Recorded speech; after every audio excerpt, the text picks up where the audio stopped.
Assalamualaikum warahmatullahi wabarakatuh. Waalaikumsalam warahmatullahi wabarakatuh. Bismillahirrahmanirrahim. Alhamdulillahi rabbil alamin. Wal aqibatu lil muttaqin. Wala udwana illa 'alal zalimin. والصلاة والسلام على أشرف الأنبياء والمرسلين إمام المتقين سيد الغر المحجلين وعلى آله وأصحابه المجاهدين الطاهرين أما بعد. Saudara-saudara kaum muslimin rahimakumullah. Nabi Musa alaihi salam adalah salah seorang nabi yang termasuk di dalam kelompok ulul azmi, 5 di antara yang terbesar. Beliau mendapat gelar kalimullah, artinya rasul yang pernah diajak dialog langsung oleh Allah subhanahu wa ta'ala. Seperti yang kita maklum bahwa di zaman Nabi Yusuf alaihi salam, beliau membawa serta seluruh keluarganya untuk tinggal di Mesir. Maka berkembang biaklah keturunan Bani Israel di tanah Mesir. Sampai di zaman pemerintahan Ramses II yang merasa khawatir dengan semakin banyaknya keturunan Bani Israel di Mesir akan menghancurkan kekuasaan daripada kerajaannya. Ramses II inilah yang kita kenal sebagai Fir'aun di zaman Nabi Musa alaihi salam. Maka terjadilah kemudian kebijaksanaan yang tidak bijaksana. Orang-orang tua dari Bani Israel dikerjakan secara paksa, membangun bangunan-bangunan mercusuar. Kemudian bayi-bayi dari Bani Israel dibunuh. Orang tuanya disuruh kerja paksa, bayi laki-lakinya dibunuh. Dengan target agar Bani Israel hapus dari permukaan bumi ini. Tetapi kehendak Allah pasti juga akan terjadi. Maka lahirlah Nabi Musa alaihi salam, yang kelahirannya disembunyikan oleh orang tuanya dari pengetahuan umum. Namun bagaimanapun disembunyikan, kekhawatiran itu datang juga di hati ibu Nabi Musa alaihi salam. Allah kemudian memberikan ilham kepada ibu daripada Nabi Musa. Masukkan anakmu ke dalam satu peti, hanyutkan di sungai Nil. Itu dilakukan oleh ibu Nabi Musa alaihi salam. Dimasukkannya bayi Musa ini ke dalam peti, ditutup rapat, dihanyutkan di sungai Nil. Kemudian ibu tadi memerintahkan saudara perempuannya untuk mengikuti kemana peti ini hanyut di bawah arus sungai Nil. Adapun peti ini kemudian hanyut dibawa oleh arus sungai Nil memasuki istana Fir'aun. Maka permaisuri atau istri daripada Fir'aun melihat peti hanyut itu, diperintahkan tentaranya untuk mengambil peti tadi. Manakala peti terbuka, berisi seorang bayi laki-laki yang sangat mungil, sangat gembiralah istri daripada Fir'aun. Diusulkannya kepada suaminya agar bayi laki-laki tadi diambil saja, dijadikan sebagai anak angkat, dipelihara dan dibesarkan dalam istana. Fir'aun menerima usul daripada istrinya. Maka sejak saat itu dijaga, dipelihara dan dibesarkanlah Nabi Musa alaihi salam di lingkungan istana Fir'aun laknatullah alaihi. Begitulah ia memasuki masa remajanya, tumbuh sebagai anak angkat daripada Fir'aun dengan segala fasilitas yang serba cukup di dalam istana Fir'aun. Sampai pada masanya di mana ia kemudian menyadari bahwa ia sebenarnya bukan dari keturunan orang-orang Mesir, tapi berasal dari keturunan Bani Israel. Sehingga satu hari ketika ia keluar dari istana, ia bertemu dengan orang yang sedang bertengkar Satu dari keturunan Bani Israel, satu lagi dari orang Mesir. Musa membantu orang Israel ini melerai perkelahian, tapi kemudian Nabi Musa memukul orang Mesir tadi, dan memang hebat, sekali pukul mati. Saudara-saudara, tidak sengaja Nabi Musa itu hanya memukul, memberikan peringatan, tapi mati. Ini disembunyikan oleh Nabi Musa, tapi bagaimanapun disembunyikannya, akhirnya toh tahu. Apalagi Fir'aun sejak awal memang sudah mendapat firasat. Jangan-jangan inilah yang banyak diramalkan oleh dukun-dukunku, ahli nujum di istanaku, bahwa akan lahir seorang anak laki-laki dari keturunan Bani Israel yang akan menghancurkan kekuasaanku, memusnahkan kerajaanku. Jangan-jangan ini orangnya. Sejak hari pertama menemukan bayi Musa, Fir'aun sudah punya firasat ke arah itu. Tapi karena kalah oleh desakan istrinya, maka diterimalah Musa untuk dibesarkan di dalam lingkungan istana.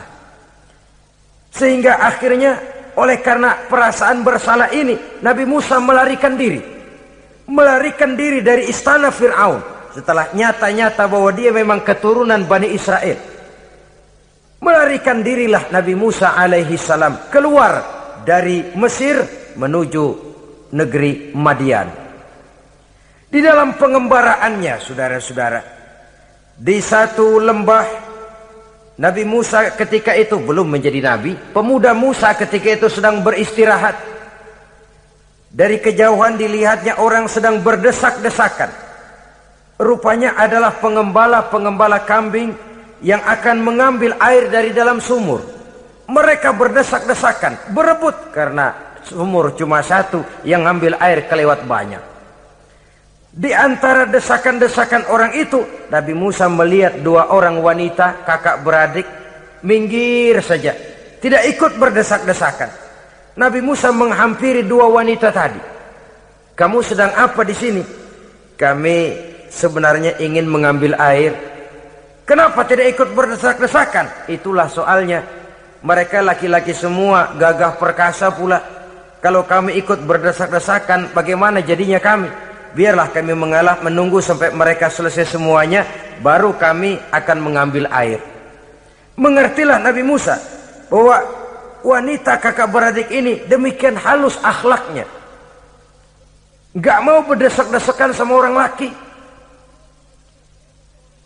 Budi pekertinya sedemikian luhur. Tungguin aja dah, ntar juga beres. Kalau semua udah kan pada minggir, kita gak pakai berdesak-desakan. Saudara hadirin, menyadari kodrat kewanitaannya, sehingga berdesak-desakan itu saja sudah dianggap bisa mengurangi citranya sebagai wanita. Biar dia ngalah aja, tungguin ntar juga rapi. Bukan malah ikut ngerangsek. Enak nih berdesakan sama orang laki nih, lumayan nih.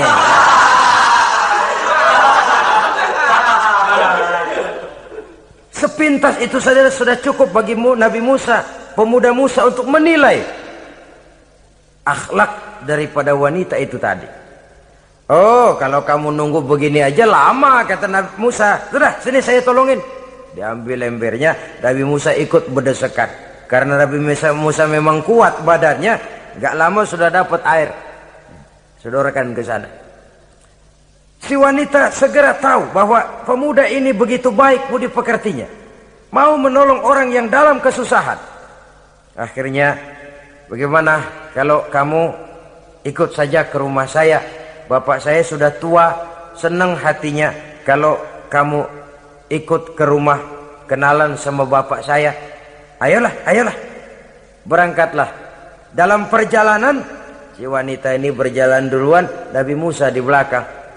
Kemudian Nabi Musa bilang, sebentar, saya duluan, kamu belakangan. Kenapa rupanya? Angin nakal bertiup menghembus pakaian si wanita, sehingga memberikan gambaran yang agak jelas tentang warna, bentuk, postur badan si wanita itu tadi. Sekarang Musa yang menunjukkan budi pekerti yang luhur. Gak mentang-mentang ditiup angin, nah mumpung nih.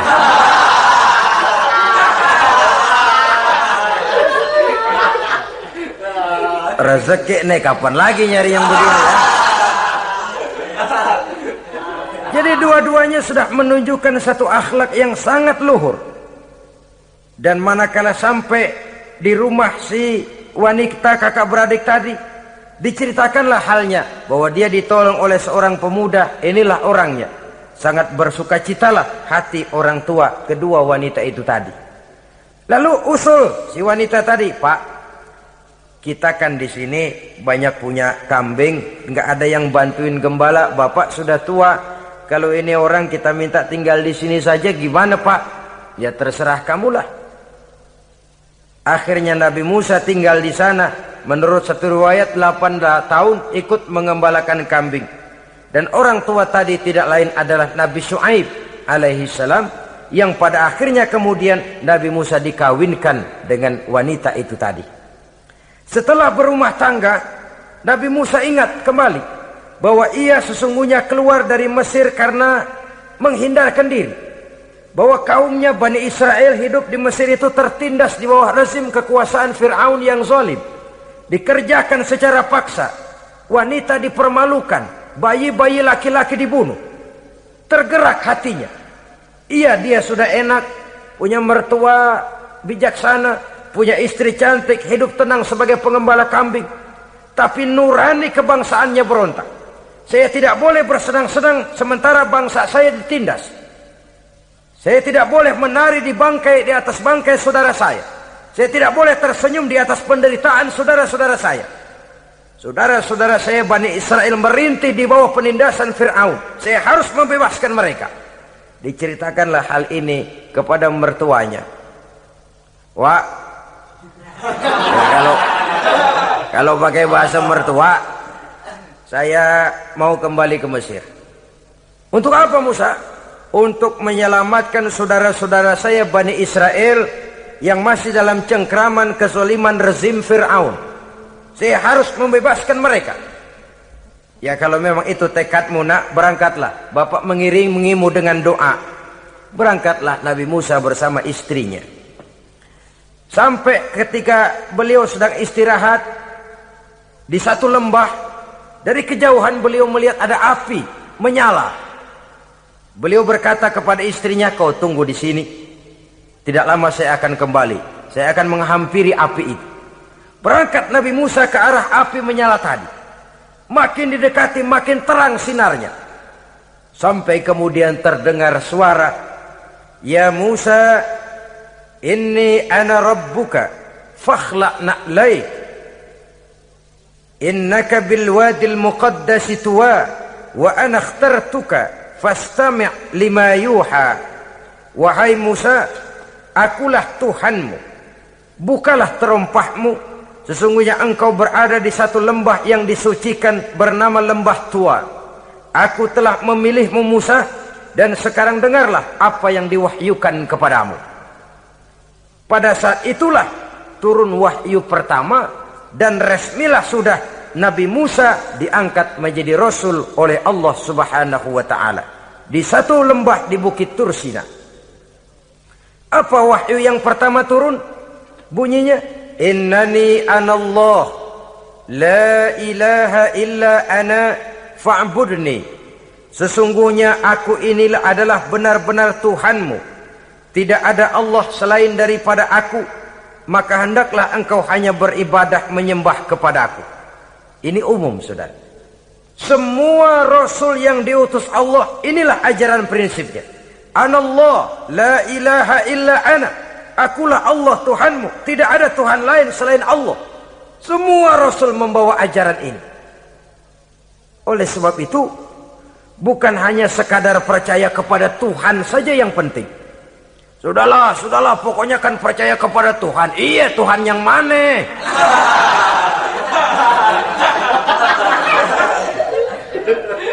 Sebab kalau sekadar percaya kepada Tuhan, rasanya semua agama percaya kepada Tuhan.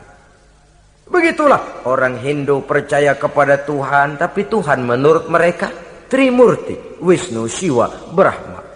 Orang Buddha percaya kepada Tuhan, tapi Tuhan dalam pandangan mereka ada Tuhan kecil Hinayana, ada Tuhan besar Mahayana. Orang Majusi juga percaya kepada Tuhan, tapi Tuhan dalam pandangan mereka ada Tuhan kebaikan namanya Ahriman, ada Tuhan kejahatan namanya Ahura Mazda. Orang Nasrani juga percaya kepada Tuhan, tapi Tuhan kata mereka dalam bentuk Trinitas. Tuhan Anak, Tuhan Bapa, Ruhul Kudus. Ini semua Tuhan dalam pandangan mereka. Jadi kalau sekadar percaya kepada Tuhan, percaya kepada Tuhan, percaya kepada Tuhan, Tuhan yang mana? Itu yang prinsip. Itu yang prinsip. Sebab salah kita dalam mempercayai Tuhan, kita akan terjebak ke dalam penyakit. Kalau tidak kufur, syirik. Dan dua-dua itu bapak moyangnya dosa. Sebab itu Islam menyelamatkan kita masyarakat manusia. Ya ayyuhan nasu ubudu rabbakumul ladzi khalaqakum. Hai manusia, Tuhanmu yang perlu kamu sembah itu hanyalah Tuhan yang telah menciptakan kamu. Dan itu tidak lain adalah Allah yang lam yalid wa lam yulad wa lam yakul lahu kufuwan ahad, yang laisa kamitslihi syai'un. Ia tidak beranak, ia tidak diperanakkan, dan ia tidak bisa diserupakan dengan apapun. Dialah Allah itu. Begitu wahyu yang diberikan kepada Adam, kepada Nuh, kepada Ibrahim, kepada Yusuf, bahkan kepada Musa alaihi salam. Innani anallah la ilaha illa ana fa'budni. Akulah Allah Tuhanmu, tidak ada Tuhan lain selain daripada aku Allah, maka kepadakulah kamu hanya menyembah. Ini wahyu yang pertama turun, sudah berisi tauhid. Jadi hakikatnya agama Yahudi, saudara, adalah agama tauhid, agama monoteis, agama yang mengajarkan hanya ada satu Tuhan untuk seluruh alam, dan Tuhan itu adalah Allah subhanahu wa ta'ala. Sebab itu syahadat orang Yahudi bunyinya begini: Shema Yisrael Yahweh Elohenu Yahweh Echad. Ini syahadatnya orang Yahudi. Itu perbedaan bahasa Suryani Ibrani dengan bahasa Arab. Kita Isma itu bahasa Arab, dia Shema. Isma, Shema. Shema Yisrael Yahweh Elohenu Yahweh Echad. Ahad Echad.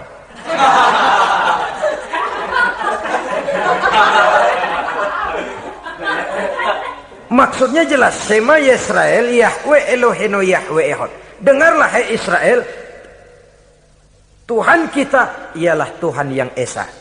Yahweh kata mereka, Tuhan kita ialah Tuhan yang Esa. Esa tunggal, tidak beranak, tidak diperanakan. Kalau masih beranak, masih diperanakan, jangan Esa disebut, sebab dia masih berbilang. Dan maha suci Allah daripada sifat berbilang. Jadi asas dari seluruh misi yang dibawa oleh Rasul yang 25 itu sama, tauhid inti ajarannya. Setelah tauhid, wa aqimis sholata li dzikri, dan dirikanlah solat untuk mengingat aku. Jadi solat pun diwajibkan kepada Nabi Musa. Cuma teknisnya yang berbeda. Bagaimana solat di zaman Nabi Musa, bagaimana solat di zaman Nabi Sulaiman, bagaimana solat di zaman Nabi Muhammad. Prinsipnya sama, solat, solat, solat. Teknisnya yang berbeda. Di zaman Nabi Sulaiman konon solat itu tidak pakai ruku, tidak pakai sujud, diri saja. Makanya Nabi Sulaiman itu menurut riwayat meninggalnya dalam posisi berdiri. Artinya apa? Dalam keadaan solat beliau itu. Bukan diri ngejedek kayak kita nungguin bus, bukan.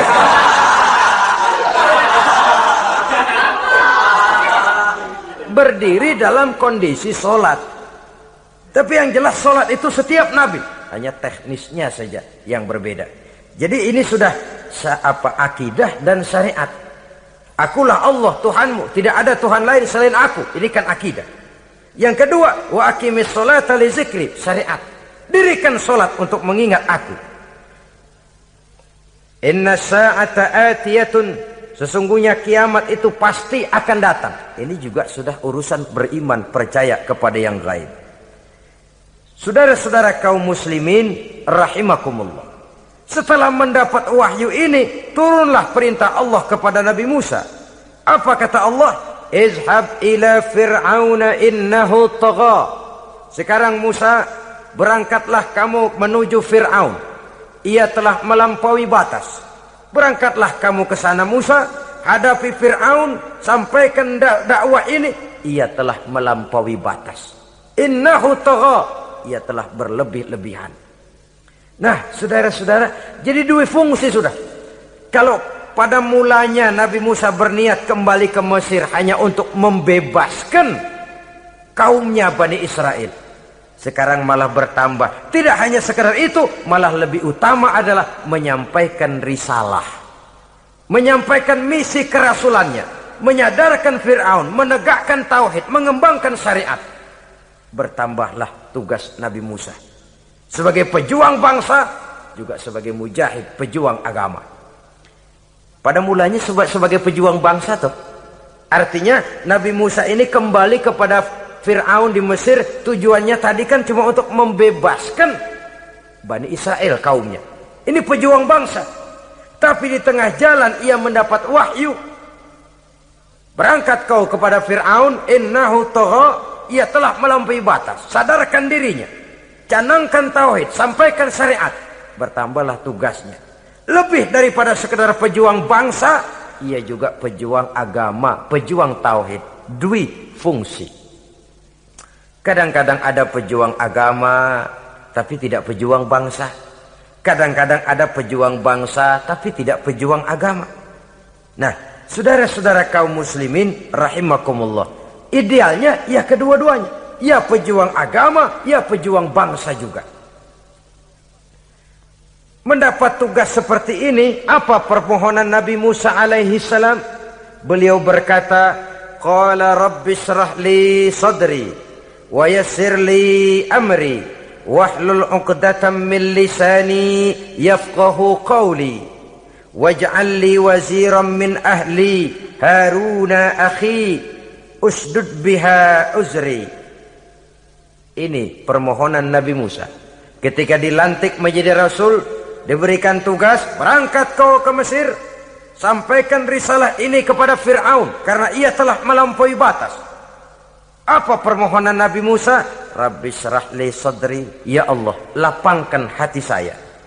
Wa yassir li amri, mudahkan urusan saya. Wahlul 'uqdatam min lisani, buka kebekuan lidah saya. Yafqahu qawli, sehingga mereka mengerti apa yang akan saya bicarakan. Ini kondisi dasar. Memulai satu perjuangan dengan persiapan dasar. Apa permohonan pertama? Isyrah li sadri, lapangkan jiwa saya. Menghadapi musuh dengan jiwa yang lapang itu penting. So, kalau kita menghadapi musuh dengan jiwa yang sempit, kita sudah kalah sebelum perang. Menghadapi musuh dengan jiwa yang lapang, artinya masih berharap kalau dia mau mengikuti ajaran ini. Jadi pada tahap pertama itu datang bukan sebagai orang yang mau membasmi, tapi sebagai orang yang mau menyelamatkan. Ini perlu jiwa yang lapang. Sebab dakwah Nabi Musa itu kan pertama menyadarkan Fir'aun dulu. Nanti akan kita lihat setelah disadarkan dengan kata-kata, tidak kena juga dengan bukti berupa mukjizat. Masih bandel juga. Musa mohon supaya dikirim bencana. Masih nggak mempan juga, habis dah urusan. Jadi ada tahapan sesuai dengan kemungkinan Fir'aun bisa menerima. Sama juga bayi itu kan kalau baru lahir ke dunia, brol, kasih susu emaknya dulu. Gedean dikit, bubur. Gedean lagi, nasi uleg dah. Udah gede betul, nasi. Udah gede banget, jengkol jijelin.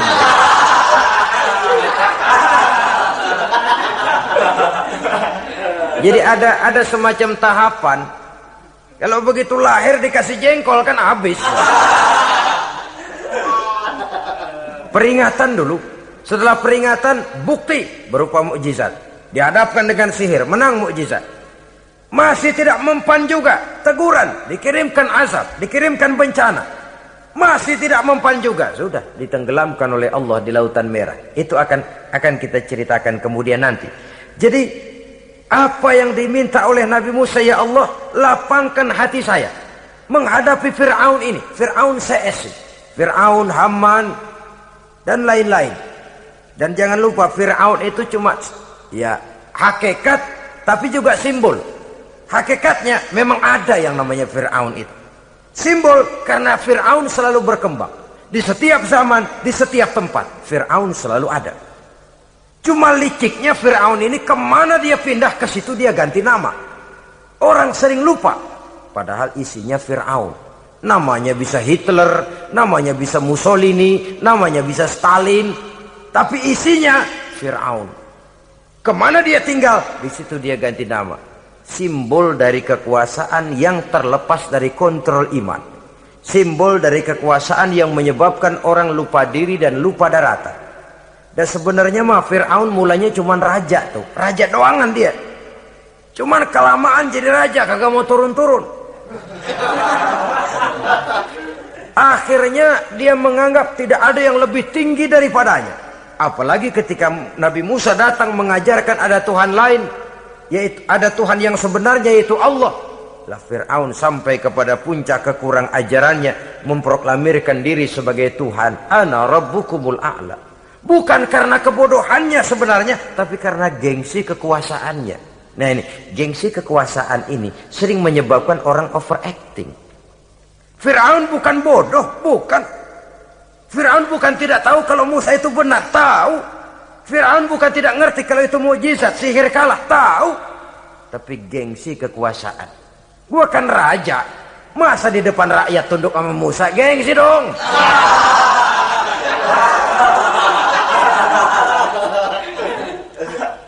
Cobalah lihat, gengsi kekuasaan sering membuat orang mau menginjak-injak kebenaran, mau membohongi hati nuraninya sendiri, mau membohongi kolbinya, hatinya. Padahal itu sudah, orang kalau sudah hatinya sendiri dibohongin, apalagi orang lain, sudah manusia paling kejam itu. Cuma karena gengsi kekuasaan saja. Gengsi kekuasaan kadang menganggap remeh kecil Nabi Musa, kadang merasa besar di depan rakyatnya, tiba-tiba harus tunduk kepada dakwah Musa. Ntar dulu, ada apa sama Musa? Dia kanyut, gue yang ngangkat.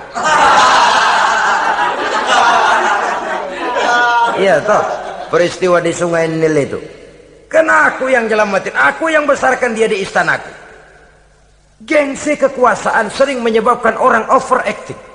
Bukan karena kebodohannya, dia tahu itu benar, tapi dia berat untuk mengikutinya. Kenapa? Gengsi kekuasaan. Inilah watak Fir'aun. Oleh sebab itu Nabi Musa minta, ya Allah, lapangkan hati saya menghadapi orang kayak Fir'aun ini. Wa yassirli amri, dan mudahkan urusan saya. Ini orang berjuang itu, saudara. Setelah segala taktik dan strategi dibicarakan, segala persiapan fisik disiapkan, jangan lupa, wa yassirli amri, ya Allah, mudahkan urusan saya. Sebab sepanjang yang bisa kita lakukan hanyalah berusaha dan berusaha. Kepastian, ketentuan, hak prerogatif daripada Allah Azza wa Jalla. Kalau Allah memberikan kemudahan, satu dunia orang mau menghadang, no problem. Kalau Allah sudah memberikan kemudahan, satu dunia orang mau mendatangkan kesulitan, gak ada gunanya. Wa yassirli amri, mudahkan kiranya urusan saya ini ya Allah. Karena sudah terbayang oleh Musa. Pertama, faktor psikologis. Bagaimanapun Fir'aun itu kan bapak angkat sendiri. Ya orang kalau nasihatin orang lain barangkali nggak terlalu jadi beban moral. Tapi kalau sudah menasehati orang yang pernah mengasuh dan membesarkan dia, itu kan beban moral. Sulit posisi ini. Apalagi kekuasaan mutlak berada di tangannya, tentaranya gagah perkasa. Wa yassirli amri, mudahkanlah urusan saya ya Allah. Lapangkan hati, mudahkan urusan. Saudara-saudara kaum muslimin rahimakumullah. Permohonan yang ketiga dari Nabi Musa, setelah minta dilapangkan hati dan dimudahkan urusan, wahlul 'uqdatam min lisani, bukalah kebekuan lidahku. Satu riwayat menjelaskan bahwa Nabi Musa memang agak gagap kalau bicara. Riwayat lain menjelaskan bahwa beliau agak sedikit cadel. Tapi yang jelas, minta agar dibukakan kebekuan lidah. Ini mengandung satu pelajaran. bahwa cara menyampaikan sesuatu akan sangat menentukan sesuatu itu sendiri. Sesuatu yang baik, kalau salah cara kita mengucapkannya, salah cara kita menyampaikannya, jadi tidak baik kesan orang. Ini soal ucapan. Soal hati itu Allah saja yang tahu. Tapi kan orang sebelum tahu hati ini, omongan yang didengar, tingkah laku yang dilihat. Maka ini yang diminta oleh Nabi Musa alaihissalam. Misi risalah ini berat. Menyampaikan pesan ilahi ini tidak ringan. Kalau salah saja ngomong, akan timbul kesalah pengertian. Oleh sebab itu, wahlul 'uqdatam min lisani, bukalah kebekuan lidah saya ini, supaya lancar bicara untuk menyampaikan yang hak, menghancurkan yang batil. Cara kita menyuguhkan sesuatu sangat menentukan sesuatu itu sendiri. Saudara datang ke rumah saya, yang saya suguhkan cuma segelas teh pahit dan singkong goreng, tapi kalau dengan kata-kata yang menyentuh, enak didengar telinga, nggak berasa tuh singkong goreng. Sebaliknya yang disuguhkan makanan mahal, mewah, lezat, caranya kasar, omongannya nggak enak didengar. Maka anda sikat abisin deh, gue tau lu lapar, abisin deh.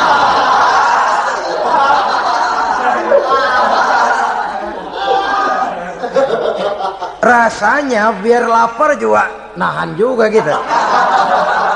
Apa itu? Bukan makanannya yang tidak enak, bukan kita nggak doyan, bukan, caranya itu loh, caranya. Nah, Islam ini agama yang baik. Kalau disampaikan dengan kata yang tidak baik, akan timbul, oh Islam kok gitu ya. Nah ini yang tidak diinginkan oleh Nabi Musa. Wahlul 'uqdatam min lisani. Kita begitulah dalam kehidupan ini, kadang mendengar satu ceramah bisa berurai air mata, bisa histeris, bisa gembira. Kenapa? Kepandaian orang menyampaikannya. Bicara dia 2-3 jam, rasanya baru 5 menit, baru sebentar kok tahu-tahu sudah selesai. Ada yang udah setengah jam, baru seperempat jam ngomong, udah rasanya udah kayak 3 jam.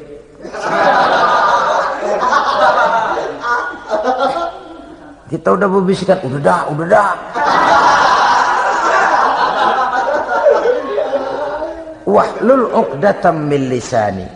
Targetnya apa? Yafqahu qauli, agar mereka memahami. Tentu lawannya agar mereka tidak salah mengerti, agar mereka tidak salah paham. Sebab kalau misi ini diterima dengan salah paham, dakwah tidak nyambung. Maka ini doa banyak dibaca, diamalkan oleh orang-orang mimbar yang sering pidato. Lapang hati melihat kerumunan orang banyak, tapi nggak dak-dikduk, nggak kena demam mimbar. Udara dingin tapi keringat, baju basah. Saudara hadirin yang saya hormati, lalu permohonan yang selanjutnya daripada Nabi Musa alaihissalam, waj'al li waziran min ahli, dan jadikanlah bagiku seorang pembantu dari keluargaku. Siapa? Haruna akhi, dia tidak lain adalah saudaraku Harun. Usdud biha uzri, akan saya limpahkan kepadanya segala beban-beban yang saya derita. Artinya orang berjuang perlu teman, gak bisa sendirian. Gak, bagaimanapun hebatnya kita tetap memerlukan bantuan daripada orang lain. Sendiri memang lebih baik daripada berteman orang jahat, tapi berdua lebih baik daripada sendiri. Bertiga lebih baik daripada berdua. Makin banyak makin baik. Untuk satu persoalan yang besar memerlukan kebersamaan. Begitulah Nabi Musa memberikan contoh.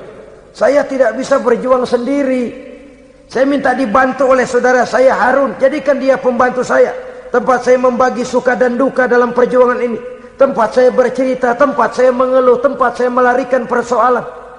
Sebab beban hati itu akan berkurang kalau kita ada tempat kita bercerita.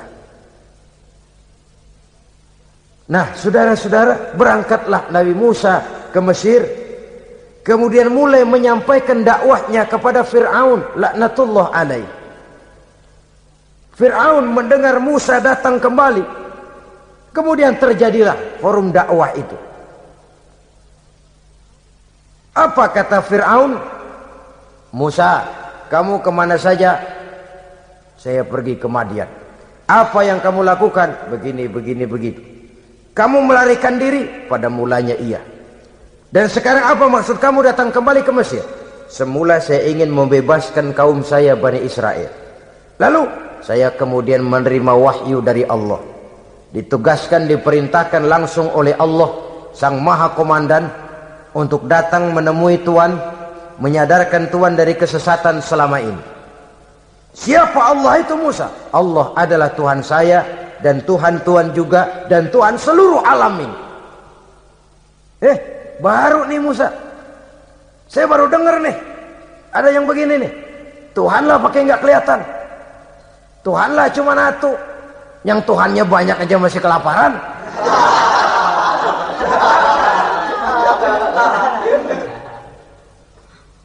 Di mana Tuhan? Tuhan saya bersemayam di aras, tempat yang sangat tinggi. Hei Haman, kata Fir'aun kepada Perdana Menterinya, bikin menara yang tinggi. Bikin rakyat kerja paksa lagi, bikin menara tinggi. Naik Fir'aun ke atasnya, ngelepas panah dari atasnya. Menurut satu riwayat, panah itu ditangkap oleh malaikat, ditublaskan ke ikan, lalu dikembalikan lagi kepada Fir'aun dalam kondisi di mana panah itu berdarah. Dia tangkap lagi oleh Fir'aun, turun ke bawah, pidato di depan rakyatnya. Lihatin, Tuhan Musa udah saya panah nih. Mati. Saudara hadirin yang saya hormati, dengan segala macam dalih Fir'aun mencoba mengingkari dakwah Nabi Musa alaihi salam. Baiklah Musa, andai kata kamu benar, apa buktinya? Tuhan mau apa? Kamu sanggup menandingi tukang sihir saya? Insya Allah. Ayo kumpul tukang sihir, kumpul. Kumpulkan tukang sihir, dilepaskan tali-tali kecil, berubah jadi ular mengejar Musa. Musa oleh Allah difirmankan, lemparkan tongkatmu Musa. Musa melemparkan tongkatnya. Tongkat Musa kemudian berubah menjadi ular besar yang menerkam ular-ular kecil tadi. Habis itu ular kecil ciptaan tukang sihir Fir'aun. Begitu hebat mukjizat yang diberikan Nabi Musa, dan Fir'aun tahu itu mukjizat. Tapi dia ingkar juga. Tidak mau beriman. Sudah nyata bukti, sudah jelas saksi, dia tetap ingkar. Akhirnya Nabi Musa berdoa memohon kepada Allah, Rabbana innaka ataita fir'auna wa mala'ahu zinatan wa amwalan fil hayatid dunya. Wahai Allah, sungguh engkau telah memberikan kepada Fir'aun dan para pembesarnya zinatan, segala macam perhiasan, wa amwalan, dan segala macam harta benda, fil hayatid dunya, di dalam kehidupan dunia ini. Rabbana liyudillu an sabilik, semuanya hanya menyebabkan mereka jadi sesat dari jalanmu. Rabbana tmis ala amwalihim, ya Allah binasakanlah mereka di dalam hartanya. Wasdud ala qulubihim, tutuplah pintu hatinya. Fala yu'minu hatta yarawul azab al-alim, mereka tidak akan beriman sampai mereka melihat azab yang sangat pedih. Sudah dibuktikan dakwah baik-baik tidak mempan, bukti berupa mukjizat tidak kena, sampai dikirimkan teguran berupa berbagai macam bencana masih tidak juga beriman. Akhirnya Nabi Musa memutuskan, kalau begitu menyelamatkan kaum dululah. Kaumnya Bani Israel dibebaskan dari perbudakan, dibawa oleh Musa keluar dari Fir'aun, dari Mesir, dikejar oleh Fir'aun. Dalam pengejaran ini sampailah Nabi Musa di tepian Laut Merah. Buntu, depan laut, belakang tentara Fir'aun. Maju kecebur, mundur kepergok musuh. Enggak ada pilihan lain. Dalam kondisi seperti ini, Allah subhanahu wa ta'ala berfirman kepada Musa, lemparkan tongkatmu ke laut, hai Musa. Musa melemparkan tongkatnya ke laut. Terjadilah mukjizat. Laut terbelah, jalan muncul ke permukaan laut. Lewat Musa di jalan itu, Fir'aun terus mengejar. Ketika Musa sampai di tepian sebelah sana, Fir'aun masih di tengah jalan. Laut menutup kembali, hilang itu jalanan. Fir'aun dan seluruh tentaranya tenggelam di Lautan Merah, mati. Pada saat kondisi seperti itulah Fir'aun dalam keadaan menghadapi sakaratul maut, napas cengap-cengap, hampir putus di leher, berkata dia, amantu bi Rabbi Musa wa Harun. Kalau begini mah saya juga percaya dah sama Tuhan. Percaya dah sama Tuhannya Musa dan Tuhannya Harun. Kata malaikat maut, kemarin kemana mas?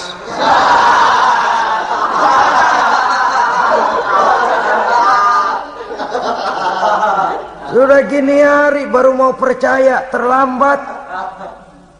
Terlambat. Akhirnya Fir'aun mati. Mati, tapi badannya utuh. Allah berjanji, wa kadzalika nunajjika bi badanika litakuna liman khalfaka ayah. Kami selamatkan badanmu Fir'aun agar menjadi pelajaran bagi orang-orang sesudah kamu nanti. Fir'aun mati, tapi badannya selamat terdampar di tepi pantai oleh rakyat Mesir. Wah, ini raja kita nih, raja kita. Ketemu, hidup, mati.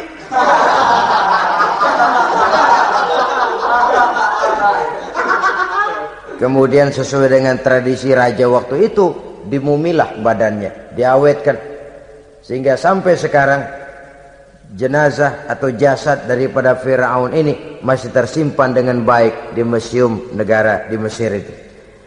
Saudara-saudara kaum muslimin rahimakumullah. Jadi satu hal yang bisa kita ambil pelajaran daripada riwayat perjalanan dakwah Nabi Musa ini, bahwa dakwah menyampaikan risalah memang bukan jalan lurus dan licin bertabur bunga di kanan kirinya. Dakwah menyampaikan pesan agama, jalannya berliku, berbelok, menanjak, menurun, banyak onak dan duri di sekelilingnya. Yang paling makan hati adalah apabila sudah berdakwah kepada penguasa yang zalim, seperti halnya Fir'aun ini. Bagaimanapun ia punya kekuasaan, ia punya tentara, ia bisa menghitamkan yang putih, ia bisa memutihkan yang hitam. Kalau bukan iman yang jadi landasan moral dalam perjuangan, orang mudah frustasi. Kalau berdakwah kepada rakyat kecil, resiko kurang. Kalau berdakwah kepada para pengusaha, resiko kurang. Kalau berdakwah kepada kelompok-kelompok yang tidak memegang kekuasaan, resiko kurang.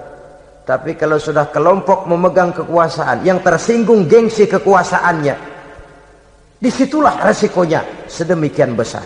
Ini yang dihadapi oleh Nabi Musa alaihi salam.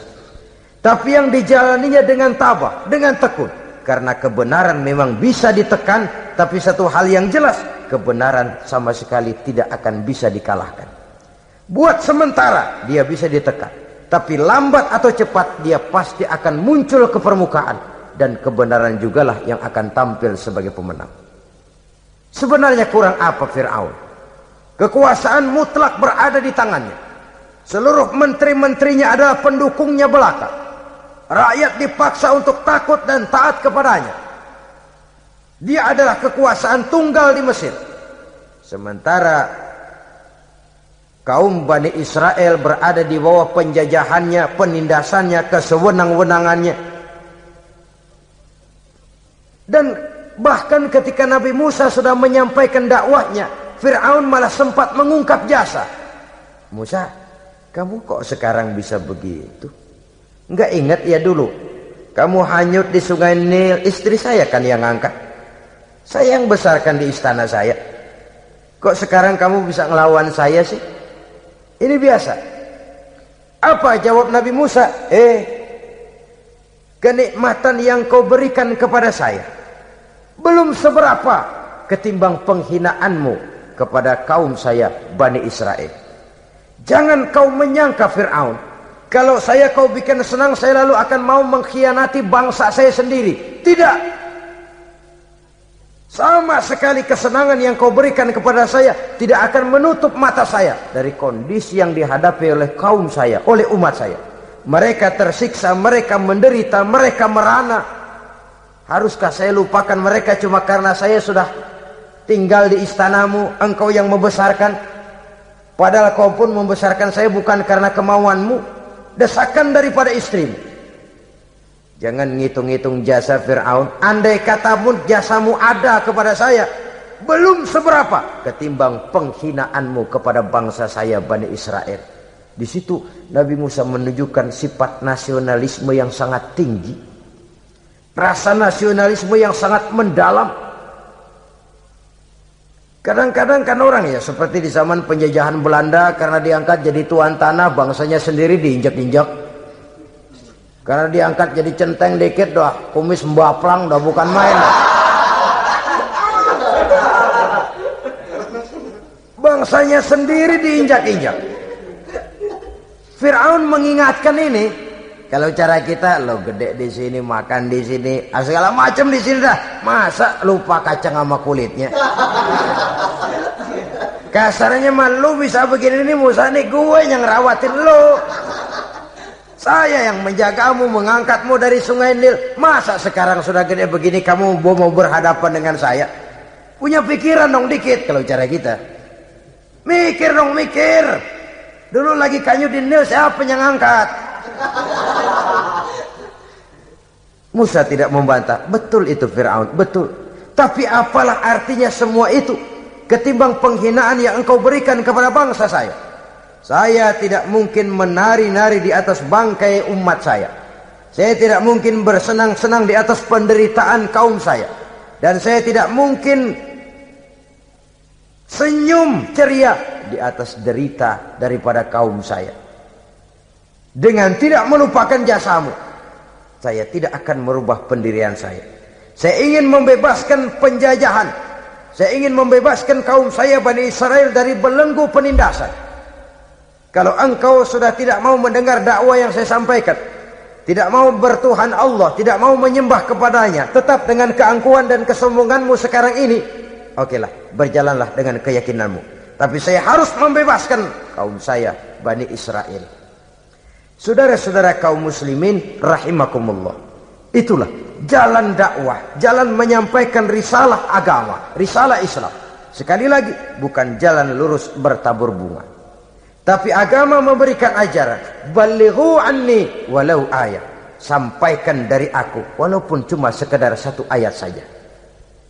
Tugas ini memang mulia, tapi berat. Tugas ini memang terhormat, tapi penuh resiko. Ya kalau menyampaikan asal sekedar menyampaikan, sudahlah, pokoknya nyampein, percaya syukur, kagak udah dah. Bukan cuma sekadar itu, ada semacam tanggung jawab moral. Maka kondisi dasar yang dilakukan oleh Nabi Musa, permohonan yang tadi itu, ya Allah, lapangkan hati saya. Jalan ini penuh onak dan duri, berliku, menanjak, menurun. Banyak halangan, tentangan, rintangan, dan fitnahan. Kemudian mudahkan urusan saya. Menentang kekuasaan Fir'aun bukan perkara ringan. Bukan urusan main-main. Menentang raja yang sedang berkuasa. Kekuasaannya mutlak, otoriter pula. Diktator murni Fir'aun itu. Mudahkan urusan saya menghadapi jalan ini ya Allah. Karena tidak mungkin menurut otak. Mana bisa kata kebiasaan, impossible kata rasio. Kalau Allah mau memudahkan, semua jalan akan terbuka dengan mudah. Tapi kalau Allah yang mempersulit, bagaimanapun matangnya perhitungan strategi, taktik, rencana, program, planning, kalau Allah mempersulit, jalan itu akan jadi buntu jadinya. Oleh sebab itu maka persiapan zahir harus diimbangi dengan persiapan batin. Untuk menegakkan sesuatu yang hak, menghancurkan sesuatu yang batil, sebagaimana yang dilakukan oleh Nabi Musa alaihi salam ini. Dan segala macam tantangan dihadapi oleh Nabi Musa. Kau menyampaikan risalah bahwa engkau Rasul? Ya. Kau punya bukti? Siap. Apa buktimu? Ini, tongkat dilempar jadi ular, tangannya dimasukkan ke saku baju, lalu dikeluarkan bersinar gemerlapan, lebih sinar dari lampu merkuri.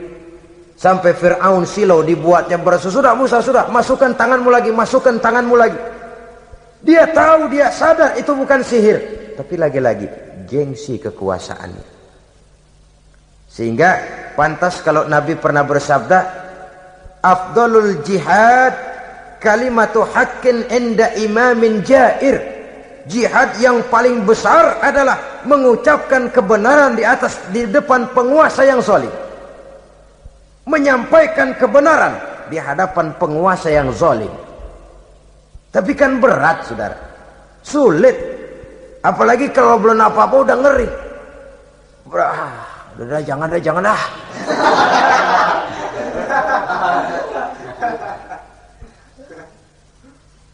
Itu sebabnya Ishrah li sadri, lapangkan hati saya.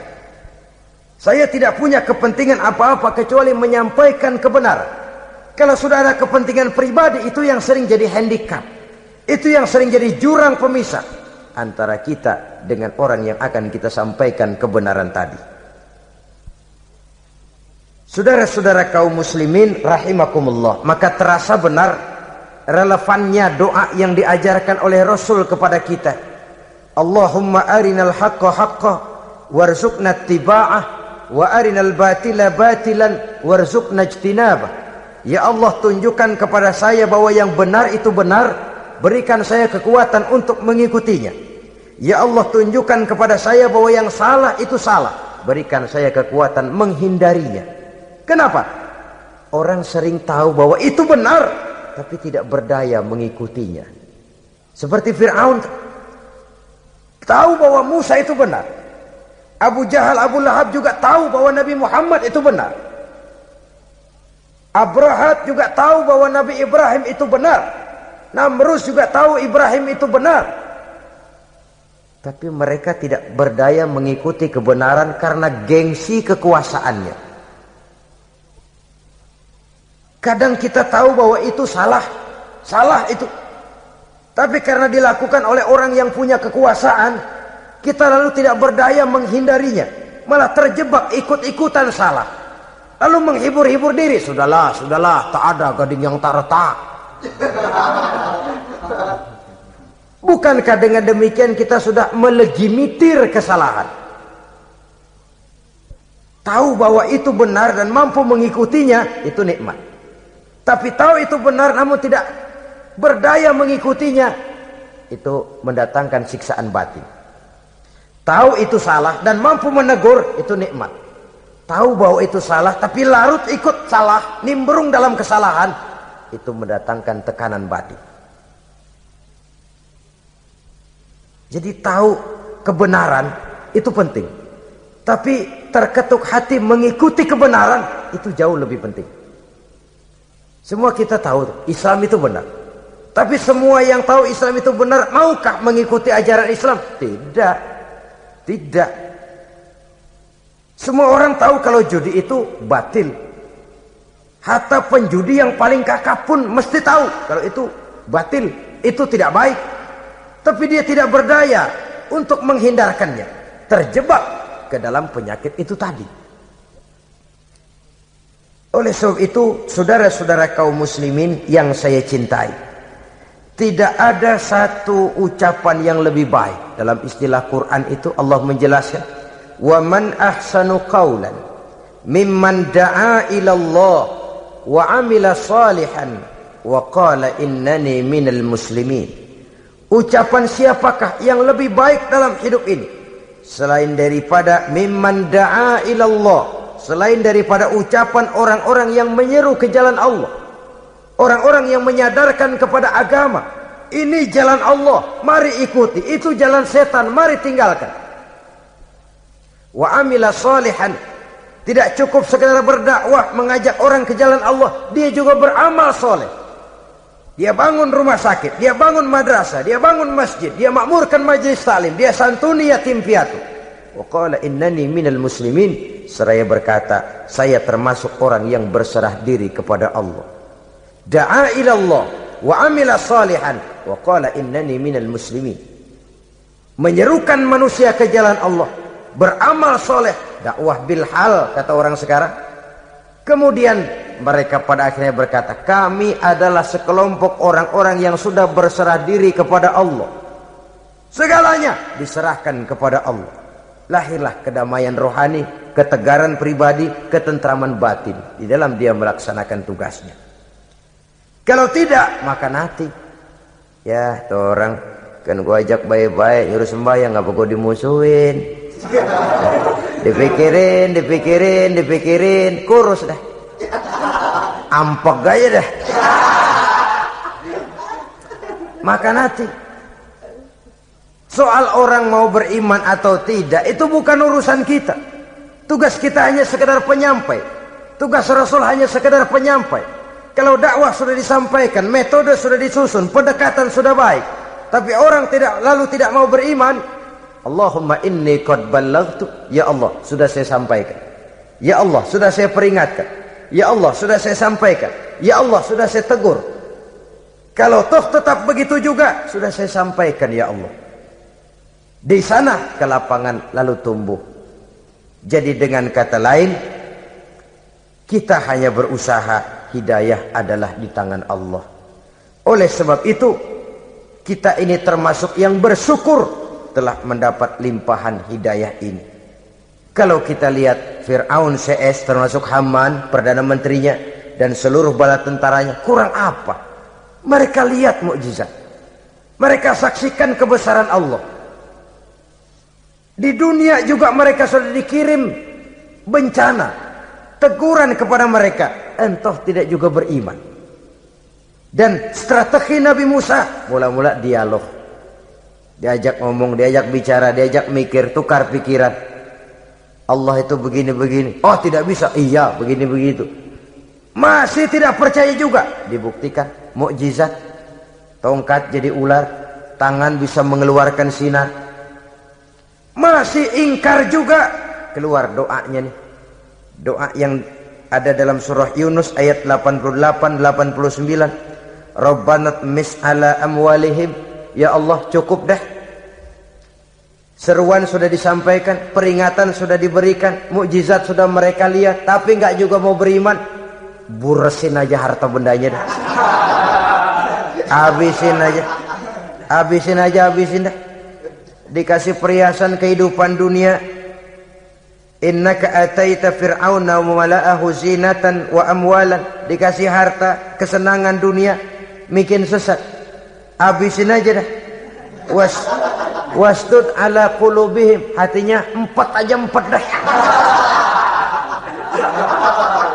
Udah dipatri, udah enggak mempan apa-apa. Sudahlah ya Allah. Wala yu'minu hatta yaraul azabal alim. Rasanya mereka memang enggak bakal mau beriman kalau belum melihat azab yang sangat pedih. Dan memang setelah timbul tenggelam, napas mau sekarat baru